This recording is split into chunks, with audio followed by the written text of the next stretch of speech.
Masuk ke introduction. Serat karbon merupakan salah satu bentuk material komposit. Material komposit yang diambil dari bahasa Inggris, composition materials atau dipendekkan menjadi composite materials adalah suatu material yang dibuat dari dua atau lebih material penyusun yang saling memiliki perbedaan sifat fisik dan kimia. Jika dikombinasikan akan menghasilkan material berkarakteristik berbeda dengan material penyusunnya. Material komposit tersusun atas dua komponen utama, yakni matriks dan material penguat.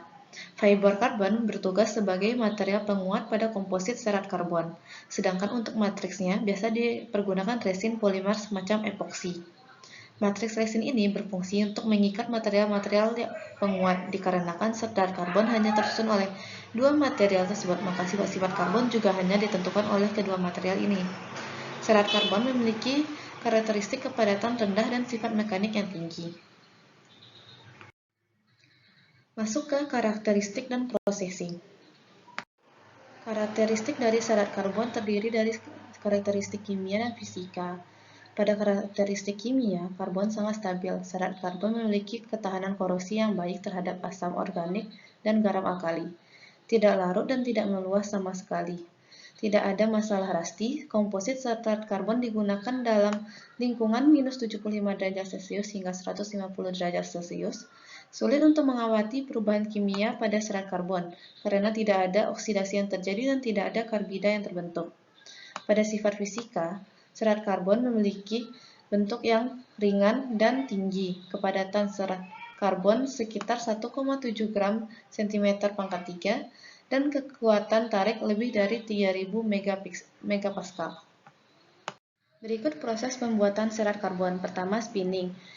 Bubuk akrilonitril dicampur dengan plastik lain seperti metil akrilat dan atau metil metakrilat serta direaksikan dengan katalisator untuk menghasilkan plastik polyakrilonitril. Plastik ini lalu dibentuk menjadi serat dengan jalan mencampurkannya dengan bahan kimia tertentu lalu dipompa melalui nozzle kecil ke dalam sebuah wadah berisi cairan kimia sehingga ia terkoagulasi dan membentuk serat-serat. Pada proses ini terjadi pembentukan struktur atom di dalam serat.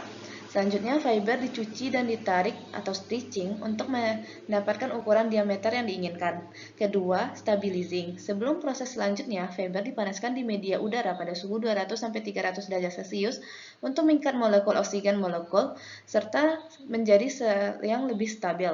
Karena proses kimia yang terjadi akan menimbulkan panas internal, maka pengawatan proses ini harus dilakukan dengan ketat untuk menghindari overheating. Proses ini biasanya dilakukan dengan jalan melewatkan serat ke dalam beberapa ruang panas dan tersusun secara seri. Ketiga, carbonizing. Setelah molekul serat karbon, serat dipanaskan pada temperatur 1000-3000 derajat Celcius di dalam ruangan berisi campuran gas yang tidak mengandung oksigen sama sekali. Tidak adanya kandungan oksigen di dalam ruangan pemanas mencegah terbakarnya serat karbon. Tekanan gas di dalam pemanas dijaga lebih tinggi daripada tekanan udara atmosfer untuk mencegah udara luar masuk ke dalam pemanas.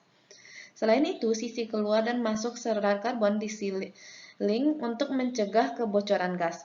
Tahapan proses ini berfungsi untuk menghilangkan atom-atom non-karbon yang terkandung di dalam serat, seperti uap air, gas amonia, karbon monoksida, karbon dioksida, hidrogen, nitrogen, dan lainnya. Keluarnya molekul-molekul non-karbon tersebut akan membuat molekul-molekul karbon saling membentuk ikatan kristal yang lebih kuat.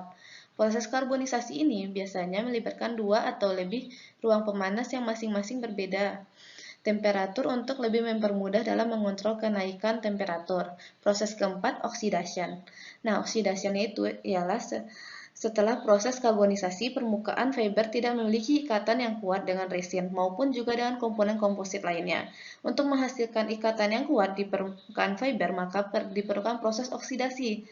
Penambahan atom oksigen akan menghasilkan ikatan kimia yang lebih kuat pada permukaannya. Di permukaan serat, proses oksidasi ini dapat dilakukan dengan merendam serat karbon di dalam udara, karbon dioksida, ozon, atau cairan kimia seperti sodium hipoklorit dan asam nitrit. Proses ini harus dikontrol dengan cermat agar tidak menimbulkan cacat permukaan. Proses kelima, sizing. Setelah proses perlakuan, pemutar serat karbon dilapisi dengan bahan yang sesuai dengan tipe resin yang digunakan, seperti epoksi, polyester, nilon, uratin, dan bahan lainnya. Lapisan ini berfungsi untuk melindungi fiber dari kerusakan pada proses selanjutnya. Serat karbon yang telah dilapisi ini berbentuk lembaran yang digulung untuk proses penyimpanan. Gulungan serat karbon ini disebut bobin. Serat karbon dalam bentuk lembaran ini siap dipotong dan dibentuk untuk berbagai kebutuhan. Untuk selanjutnya, saya akan beritahu mengenai penggunaan mesh dari CFRC. Di sini terdapat dua jenis penggunaan yang terterakan dari banyak penggunaan lainnya, yaitu drug delivery dan juga untuk tulang serta gigi. Untuk drug delivery itu ada CFR plus karet alami, dia akan bengkok pada saat diberikan tegangan sebesar 0 sampai 600 volt dan memiliki konduktivitas elektrik yaitu 0,15 Siemens per cm. Oleh karena itu, dapat berdifusi dengan cepat di sel atau jaringan saat diberikan arus listrik kecil sehingga kemudian dapat dikontrol dengan baik untuk pemberian obat. Dan untuk tulang dan juga dental memiliki properti mekanikal hampir menyerupai tulang dibandingkan tidak ditambahkan CFR. Untuk tensile strength-nya itu 11,41 megapascal, untuk modulus elastisitasnya 7,3 gigapascal, dan 96% sel dapat hidup. Selanjutnya akan diberitahu mengenai biokompatibilitas dari material CFR. Untuk material CFR itu biokompatibilitasnya dan properti lainnya pun juga sangat bergantung dengan material yang dibantu dan didukung oleh carbon fiber sehingga menimbulkan properti yang berbeda-beda. Di sini untuk biomaterial high strength densitasnya menyerupai tulang dan transfer stress lebih baik dan properti elektrik yang meningkatkan pembentukan jaringan. Salah satunya itu adalah bisphenol epoxy ditambahkan dengan carbon fiber. Material ini dibandingkan dengan titanium 64 alloy. Serat karbon yang menjadi microbiosecret memberikan properti semi-antioksidan yang biokompatibel sehingga mengurangi radikal bebas dari permukaan implan. Dan aktin sel bioorganik pada pertumbuhan serat karbon sudah bersentuhan dengan implan sehingga membantu melepaskan kelebihan elektrobiologis melalui gradien elektrokimia kemuatan yang rendah dan konsentrasi rendah yang mengakibatkan percepatan penyembuhan tulang. Terdapat standar yang harus dipenuhi oleh material tersebut yang harus dipenuhi pada biomedical implant pada bidang gigi dan drug delivery. Standar tersebut ada di ISO atau International Organization for Standardization. Untuk ISO 269 pada tahun 2019 terdapat pengarahan atau asesmen tentang perubahan penggunaan pada drug delivery system. Sedangkan terdapat juga ISO 27795 pada tahun 2013 yaitu tentang pengarahan polimer pada di bidang gigi.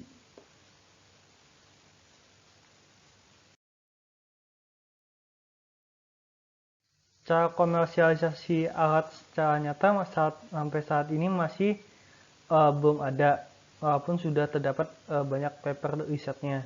Namun untuk pada bidang ini kita akan membahas lebih ke komersialisasi material yang digunakan. Untuk komersialisasi material yang digunakan sudah banyak perusahaan yang menjual, khususnya di seperti perusahaan Mitsubishi dan Cytex. Tapi harganya tidak diketahui sayangnya. Namun ketika kita melihat itu mungkin di pasar Cina atau Alibaba itu sekitar $10 per satuan meter luasnya. Sebagai konklusi, carbon fiber reinforced polymer ini bisa digunakan untuk menggantikan medical implant yang khususnya di bidang gigi yang tadinya menggunakan logam menjadikan menggunakan carbon fiber reinforced polymer ini, dan bisa juga digunakan sebagai drug delivery dengan material tersebut yang low density, high dan tinggi, memiliki mechanical properties yang tinggi dan biocompatibility yang aman sehingga alat ini bisa digunakan untuk masyarakat. Berikut referensi yang digunakan. Sekian dari kami, terima kasih.